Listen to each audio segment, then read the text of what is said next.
ये मेरी बेटियों को क्या हो गया, हे भगवान। एक बार एक गरीब चुड़ैल अपनी 5 बेटियों के साथ अपना जीवन यापन करने के लिए जंगल में चली जाती है। बेटियों ध्यान से चलना, देखकर कहीं कोई तुम्हें जानवर खा ना जाए। तभी उन्हें जंगल में एक आम का पेड़ नजर आता है और चुड़ैल की बेटियां आम खाने की जिद करने लगती हैं। माँ, हमें बहुत भूख लगी है। एक आम का पेड़ नजर आया, उस पर आम खाकर आते हैं। ठीक है बेटी, मगर ध्यान से। लेकिन वह आम का पेड़ एक साधारण आम का पेड़ नहीं था, वह एक मायावी शैतान था जो कि अपना भेष बदलकर पेड़ बन गया था और उनके पास आकर खड़ा हो गया था। चुड़ैल की बेटियों को बहुत भूख लगी थी, वह भागी भागी जाती हैं और आम के पेड़ से आम तोड़कर खा जाती हैं। आम खाकर सभी का पेट भर जाता है, लेकिन उन्हें क्या पता था कि उनके साथ क्या होने वाला है। चुड़ैल और उनकी बेटियों के जाने के बाद आम का पेड़ शैतान में बदल जाता है, जो कि उसका असली रूप था, और कहता है, हो हो, अब आएगा मजा। मेरे जादुई आम खाकर उनका क्या हाल होने वाला है। वहीं जैसे ही सुबह होती है तो चुड़ैल देखती है कि उसकी सभी बेटियों के पेट में से वही आम का पेड़ उगा हुआ था और उस पर फल भी लगे हुए थे। चुड़ैल यह सब देख बहुत परेशान हो जाती है, उसे कुछ समझ नहीं आता। ये मेरी बेटियों को क्या हो गया, हे भगवान।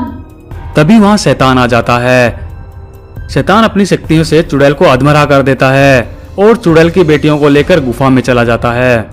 वह उन्हें गुफा में ले जाकर उनके पेट में जो पेड़ उगा हुआ था उसके फल तोड़कर खा लेता है और अपनी चुड़ैल पत्नी को भी खिलाता है, जिससे वह ठीक हो जाती है। वह फल खाकर उन दोनों की शक्तियां बढ़ जाती हैं। चुड़ैल कहती है, मुझे दोबारा से जीवन दान मिल गया, ये तो बहुत ही खुशी की बात है। अब हमें बाकी गांव वालों को भी ये फल खिलाने होंगे, जिससे वे शैतान में बदल जाएंगे और पूरा गांव हमारा हो जाएगा। धीरे धीरे करके हम पूरी पृथ्वी पर भी ऐसे ही कब्जा कर लेंगे। चुड़ैल की बेटियों को वह दोनों कैद कर लेते हैं ताकि उनसे फल वो खाते रहें और उनकी शक्तियां बढ़ती रहे।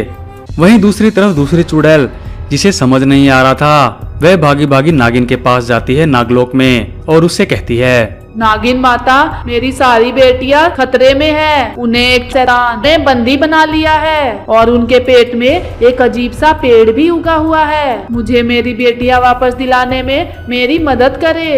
नागिन कहती है, ये तुम्हारे कर्मों की ही सजा है। तुमने जो पाप किए थे उसकी सजा तुम्हारी बेटियों को मिल रही है, लेकिन क्योंकि तुम सुधर गई हो इसलिए मैं तुम्हारी मदद करने के लिए तैयार हूँ। तुम मुझे वहाँ लेकर चलो जहाँ वो शैतान था। ऐसा कहकर नागिन और चुड़ैल धरती लोक पर आ जाती हैं और वह वहाँ आकर देखती हैं कि कई गांव वालों के पेट में भी वैसे ही पेड़ उगे हुए थे। फिर चुड़ैल और नागिन जंगल की तरफ निकलती है, जहाँ शैतान ने चुड़ैल की बेटियों को जहरीले फल खिलाए थे। वह जैसे ही रास्ते में जा रही होती हैं, उन्हें एक बूढ़ी औरत नजर आती है। वह बूढ़ी औरत वास्तव में लालची चुड़ैल थी, जिसने भेष बदला हुआ था और उन्हें आते हुए देख लिया था। वह बूढ़ी औरत भी कुछ फल लाई थी। वह कहती है, अरे मेरी बेटियों, तुम थक गई होगी। ये लो मेरे द्वारा लाए हुए मीठे रसीले फल, खाकर अपनी थकान दूर करो, फिर आगे जाना। नागिन बूढ़ी औरत की चाल को समझ नहीं पाती और फल खाने के लिए आगे बढ़ती है। तभी चुड़ैल उसे रोक लेती है और कहती है, नहीं नागिन बहन, तुम ये फल मत खाना, यह एक छलावा हो सकता है। चुड़ैल के यह सब बताते ही वह बूढ़ी औरत आग बबूला हो जाती है और अपने असली रूप में आ जाती है। तभी वहाँ आम का पेड़ बना शैतान अपनी टहनियों से नागिन को जकड़ लेता है और मौका पाकर लालची चुड़ैल अच्छी चुड़ैल को मार देती है। नागिन किसी तरह से अपने आप को शैतान की जड़ों से आजाद करा लेती है और अपनी अग्नि की शक्ति से शैतानी पेड़ को भस्म कर देती है। यह सब देख चुड़ैल वहाँ से डरकर भाग जाती है। फिर नागिन शैतान की गुफा में जाकर चुड़ैल की बेटियों को आजाद करा लेती है, लेकिन उनके पेट में अभी भी पेड़ उगा हुआ था। नागिन कहती है, मुझे कैसे भी करके इनके पेट से ये पेड़ हटाना होगा, ये तभी ठीक हो पाएंगे। तभी वहाँ एक बहुत बड़ा बाज आ जाता है। वह बाज कहता है, हे नागिन माता, मैं तो धन्य हो गया जो आप यहाँ आए। इनके पेट से पेट तभी जाएगा जब लालची चुड़ैल रात को पेड़ बनेगी और हम उस पेड़ को काट देंगे। वह लालची चुड़ैल रात के समय ही पेड़ बनती है, तो हमें उसे रात को ही मारना होगा। वह सभी रात होने का इंतजार करने लगते हैं और जैसे ही रात होती है बाज उस चुड़ैल को ढूंढने लगता है। नागिन बाज पर ही बैठी थी, तभी उस चुड़ैल पर बाज की नजर पड़ती है जो कि पेड़ बन रही थी। बाज तुरंत नागिन को बताता है, नागिन माता, यह देखो, वह चुड़ैल पेड़ बन रही है, यही सही मौका है। तभी नागिन अपनी शक्ति से पेड़ को काट देती है। उस पेड़ के कटते ही सभी गांव वाले और चुड़ैल की बेटियां आजाद हो जाती हैं। फिर क्या, नागिन चुड़ैल की बेटियों को पालने लगती है। बेटियों, तुम अब मेरे साथ रहा करोगी। बचाओ, हमारे बच्चों को 2 चुड़ैलें उठा ले गई, जल्दी बचाओ, कोई तो मदद करो। एक गांव के बहुत बड़े जमींदार के घर 2 बच्चे पैदा होते हैं, जिसमें से एक लड़का तो दूसरी लड़की होती है। जमींदार कहता है, लड़का तो ठीक है, लेकिन लड़की का क्या करूं? लड़का तो मेरे इतने बड़े साम्राज्य की देखभाल करेगा, लेकिन लड़की तो बोझ है, इसमें तो बहुत खर्चा होगा। ऐसा सोचकर जमींदार लड़की को उठाता है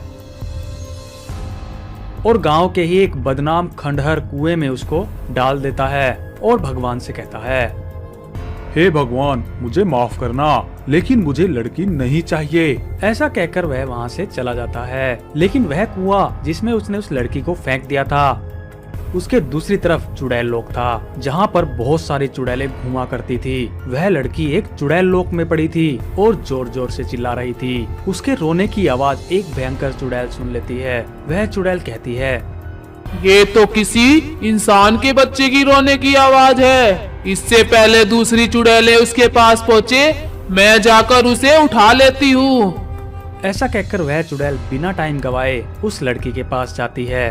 आज तो दावत होगी।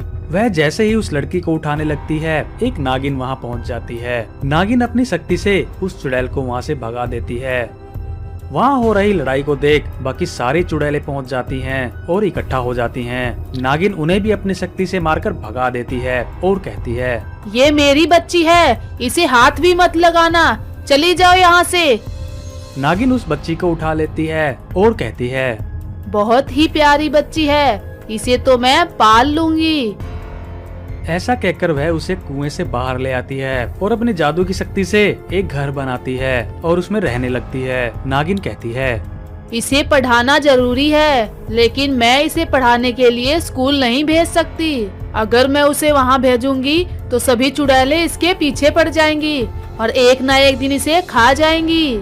ऐसा कहकर वह नागिन उसे घर में ही पढ़ाने लगती है। जो स्कूलों में शिक्षा मिलती है वह उसे वहीं देने लगती है। देखते ही देखते वह लड़की भी बड़ी हो जाती है और जमींदार का लड़का भी बड़ा हो जाता है। लेकिन जमींदार का लड़का बहुत ही निकम्मा था। वह कोई भी काम धंधा नहीं किया करता था और जुए में जमींदार के सारे गहने पैसे उड़ा दिया करता था। उसके ऐसा करने से जमींदार एक दिन कंगाल हो जाता है और उसकी हालत इतनी खराब हो जाती है कि वह खेती करने लगता है। जमींदार कहता है, हे भगवान, कैसा निकम्मा बेटा दिया है। मैंने मेरी बेटी को फेंककर बहुत गलत किया। आज अगर वह मेरे पास होती तो मेरा काम में हाथ बटाती। अब मैं क्या करूं भगवान, मेरी बेटी को वापस कैसे लाऊं? तभी एक दिन कुछ चुड़ैलें भेष बदलकर गांव में घूम रही थी। फिर उन्हें वह लड़की दिखाई देती है। एक चुड़ैल कहती है, बहन, ये तो वही बच्ची है जिसे नागिन ने बचाया था। इसकी खुशबू हूबहू वैसी ही है। ये वही लड़की है। लेकिन बहन, नागिन यहीं घूम रही है। अगर हम इसे पकड़ेंगे तो नागिन हमें मार देगी। कुछ और तरकीब लगानी होगी। तभी दूसरी चुड़ैल कहती है, अरे हाँ बहन, मैंने देखा था, एक जमींदार इस लड़की को कुएं में फेंक गया था। तभी चुड़ैल नागिन की बेटी के पास जाती है। क्योंकि उसने भेष बदल रखा था इसलिए नागिन उसे पहचान नहीं पाती। वह उसकी बेटी से कहती है, ये तुम्हारी माँ नहीं है। तुम्हारे माँ बाप तो एक जमींदार हैं, जिनकी हालत आजकल बहुत खराब है। तुम्हें उनसे मिलना चाहिए। नागिन की बेटी कहती है, क्या तुम सच कह रही हो? मुझे तुम्हारी बातों पर यकीन नहीं हो रहा।